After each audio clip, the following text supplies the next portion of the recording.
இந்த வயசுல அப்பா வச்சு யூடியூப்ல வீடியோ போட்டு சம்பாதிக்கணும்னு நினைக்கிறிய வெக்கமா இல்லையா பாலாஜி என்று கேட்டவங்களுக்கு முன்னால 1 மில்லியனுக்கு அதிகமான சொந்தங்களை சேர்த்து கெத்தா நிக்கிற டான்ஸ் லைஃப் யூடியூப் சேனலை பத்தி தான் இன்னைக்கு பார்க்க போறோம். என்னோட ஃபேவரட் யூடியூபர்ஸ் என்னோட பாயிண்ட் ஆஃப் வியூ என்ற சீரிஸோட எபிசோட் 1. பாலாஜி ப்ரோட்ட நான் ரொம்ப அட்மையர் ஆன ஒரு விஷயம் என்ன தெரியுமா? அவரோட அப்பாவை அவர் பார்த்து கொண்ட விதம்.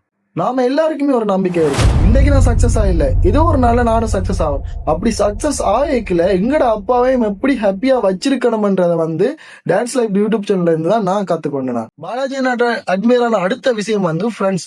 தான் முன்னேறினா மட்டும் காணாது, தன்னோட இருக்க ஃப்ரெண்ட்ஸ் சர்க்கிள்ஸ் எல்லாருமே முன்னேறணும்னு நினைச்சாரு. ஓஜி டான்ஸ் லைஃப் ஃபேன்ஸுக்கு எல்லாம் தெரியும், ஹரி சேனல் வர்றதுக்கு முதலே ஹரி அண்ணா யூடியூப்ல ஃபீச்சர்ஸ் ஆக வச்சு அவருக்குன்னு ஒரு ஃபேன் ஃபாலோவர்ஸை உருவாக்கி ஹரிட்ஸ் சேனல் ஓபன் பண்ண பிறகு அவருக்கு போய் ஹெல்ப் பண்ணி தான் முன்னோர்னா மட்டும் பத்தாதுன்னு நினைச்ச அந்த மனசு.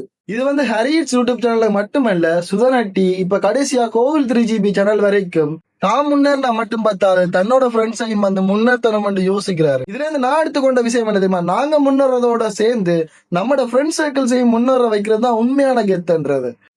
அண்ட் லாஸ்டா நம்மட கொக்கோ ஒரு பெட் நம்ம லைஃப்ல எவ்வளவு இம்பார்ட்டன்ட்ன்றது புரிய வச்சது இந்த யூடியூப் சேனல் தான். நமக்கும் இப்படி ஒரு பெட் இருக்காதா அண்ட் எங்க வச்சது நம்மட கொக்கோ மட்டும்தான். பாலாஜி ப்ரோ, இந்த வீடியோ உங்களுக்கு ரீச் ஆகுமான்னு தெரியாது, என்னோட ஃபேவரட் யூடியூபர்ல முதலாவது லிஸ்ட்ல நீங்க தான் இருக்கீங்க. மக்களை, உங்களுக்கும் டான்ஸ் லைஃப் யூடியூப் சேனல் பிடிக்குமெண்டா ரெட் கலர் ஹார்ட்டை கமெண்ட்ஸ்ல போடுங்க.